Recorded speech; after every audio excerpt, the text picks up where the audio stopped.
जरूरी सूचना है आप सभी स्टूडेंट्स के लिए। स्टडी फॉर सिविल सर्विसेज का Android app Google play store में आ चुका है, उसको प्लीज तुरंत इंस्टॉल कर लीजिए। और अगर आप स्टडी फॉर सिविल सर्विसेज के सिर्फ ऐप से कोई भी कोर्स, कोई भी पीडीएफ परचेस करते हैं तो उसमें अप्लाई कूपन, अगर आप ज्ञान सर जो है आप उसमें अप्लाई करते हैं, ये कूपन कोड है, तो उसमें 20% फीस तुरंत माफ हो जाएगी। मतलब 20% डिस्काउंट तुरंत उसमें लग जाएगा। ज्ञान सर लिखना है, नॉर्मली ज्ञान सर, स्मॉल लेटर में है सब कुछ, कोई स्पेस नहीं, कोई कॉलम नहीं, सिर्फ ज्ञान सर, GYANSIR। इस तरह से अगर कूपन कोड लगाते हैं आप ऐप में बाई करने से पहले, जो अप्लाई कूपन वाले में आता है, तो 20% का डिस्काउंट तुरंत मिलेगा। वीडियो देखिए। देखिए भाई, जितने भी एस्पायरेंट गवर्नमेंट जॉब की प्रिपरेशन कर रहे हैं, ये उनके लिए सुनहरा अवसर है। ऐसा अवसर ना आपको फिर नहीं मिलने वाला है। ये शब्द मैं क्यों कह रहा हूँ आपको आगे स्पष्ट हो जाएगा। आप वीडियो को पूरा अंत तक देखिएगा और आप ये मान के चलिए ना कि आने वाले 1 से 2 साल अगर आप ढंग से मेहनत कर लेते हैं तो कम से कम एक जॉब या फिर जो भी आपकी ड्रीम पोस्ट है वो आपके हाथों में होगी। बस आपको 1 साल के लिए खुद को रगड़ देना है, एकदम अच्छे से प्रैक्टिस करनी है। तो सबसे पहले तो ये समझते हैं सुनहरा अवसर है क्या, क्यों है ना, क्या कारण है कि मैं इसे सुनहरा अवसर कह रहा हूँ। देखिए अगले स्लाइड पर आप यहाँ पर देख सकते हैं। देखिए दोस्तों, पिछले कई वर्षों से ना जितने भी एस्पायरेंट प्रिपरेशन कर रहे हैं वो कई वैकेंसीज का वेट कर रहे हैं, वैकेंसीज आ ही नहीं रही थी। अभी वर्तमान में देखिए UPPSS प्री का एग्जाम होना है ना, ये 27 अक्टूबर को प्रस्तावित है ना, और इसमें कुछ सीट्स भी बढ़ी हैं। तो जब इसकी सीट्स बढ़ी हैं तो यहाँ पे भाई जिन दोस्तों ने फॉर्म भर रखा है ना, उनके लिए एक बेहतर ऑप्शन है। आप आसानी से इसे एग्ज़ाम दीजिए, मेहनत कीजिए, क्रैक कीजिए। इसके बाद RO का एग्ज़ाम, जो एग्ज़ाम हुआ था पेपर लीक के कारण निरस्त हो गया था, ये एग्ज़ाम भी आगे होने वाला है ना। तो ये एग्ज़ाम, इसमें भी कुछ पोस्ट्स बढ़ी हैं, तो यहाँ से भी एक अच्छा विकल्प तैयार होता है। इसके बाद RPSC RAS, ये फॉर्म ऑनलाइन चल रहा है। जो भी एलिजिबल कैंडिडेट है यहाँ पे ये फॉर्म को ऑनलाइन कर सकते हैं। लेखपाल की वैकेंसी जल्दी आपको देखने के लिए मिल सकती है, लेखपाल की वैकेंसी आप ऑनलाइन कर सकते हैं। UPSI लगभग 5000 प्लस पोस्ट, इसके लिए नोटिफिकेशन लगभग दिख रहा है कि आने वाले समय में इसके फॉर्म ऑनलाइन होना स्टार्ट हो जाएंगे। यूपी पुलिस कांस्टेबल है ना, देखिए यूपी पुलिस कांस्टेबल की अभी एक वैकेंसी डन हुई है, मतलब एग्जाम हुआ है, रिजल्ट आएगा, चीज़ें आगे बढ़ेंगे। यहाँ पे न्यू वैकेंसी का मतलब नई वैकेंसीज भी लगभग 40 से 45 हज़ार वैकेंसी देखने के लिए मिल सकती है, ऐसा योगी जी ने अनाउंस किया हुआ है ना। इसके अतिरिक्त देखिए SSC GD, इसका भी फॉर्म ऑनलाइन हो रहा है अभी। जो एलिजिबल कैंडिडेट है जो SSC GD ज्वाइन करना चाहते हो कर सकते हैं। इसके अलावा मैंने यहाँ पे लिखा नहीं है, देखिए RRB NTPC, मतलब जो रेलवे वाली वैकेंसी चल रही है, रेलवे के भी फॉर्म ऑनलाइन होना स्टार्ट हो गया, तो आप यहाँ पर भी ऑनलाइन कर सकते हैं। तो देखिए ना, यहाँ पे 1 2 3 4 5 6 7 8 9 ऐसे फॉर्म्स हैं ना जो सबके लिए ओपन है। इसमें से जितने भी एलिजिबल कैंडिडेट हैं, जो भी चाहे वो फॉर्म फिल कर सकते हैं।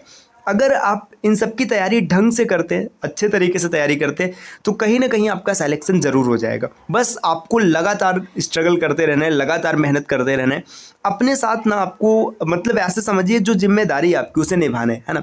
खुद के साथ चीटिंग नहीं करना है। बस आने वाले 1 साल, या मतलब जब तक ये पूरी वैकेंसी डन नहीं हो जाती, अगर आप ढंग से मेहनत कर लेते हैं ना, तो फिर 100% आपका सिलेक्शन हो जाएगा।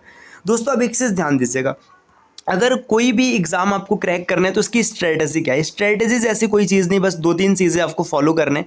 आप, यही आपकी मुख्य स्ट्रेटजी है। देखिए सबसे पहले आपको क्या करना है कि स्टार्ट के 1 से 2 महीने में, 2 महीने 3 महीने जितने में भी आपका हो सके, कोशिश करना है कि जल्दी से जल्दी आपको पूरा सिलेबस डन करना है ना।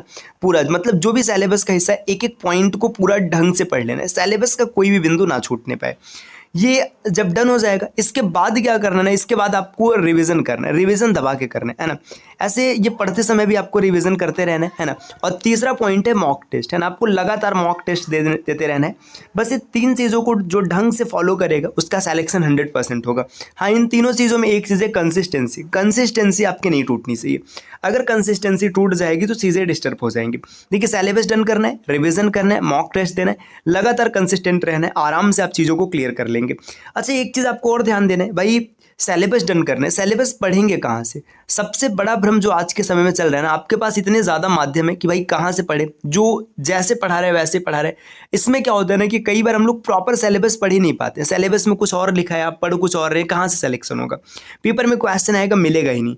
तो सिलेबस ना, अगर आप ऑथेंटिक की बात करेंगे तो इसमें वर्तमान में स्टडी फॉर सिविल सर्विसेज, है ना, जितना बेहतरीन सिलेबस आपको यहाँ से मिल जाएगा, उतना बेहतरीन सिलेबस आपको कहीं से भी नहीं मिलेगा।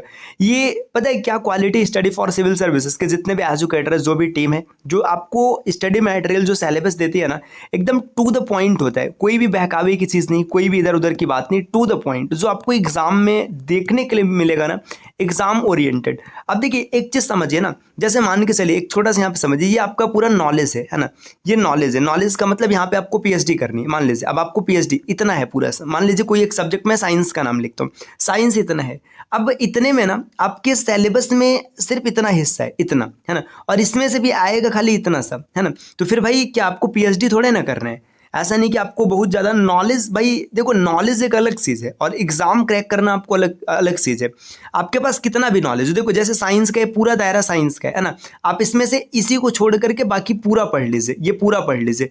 एग्जाम वाला सिलेबस आपने पढ़ा ही नहीं है, कोई मतलब नहीं है, आप एग्जाम देंगे आपका एग्जाम क्लियर ही नहीं होगा, दुनिया यही समझेगी आपको कुछ नहीं पता है।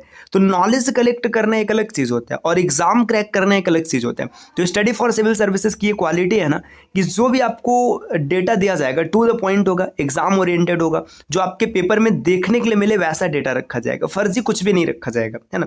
तो ये सबसे बड़ी खूबी है यहाँ पर।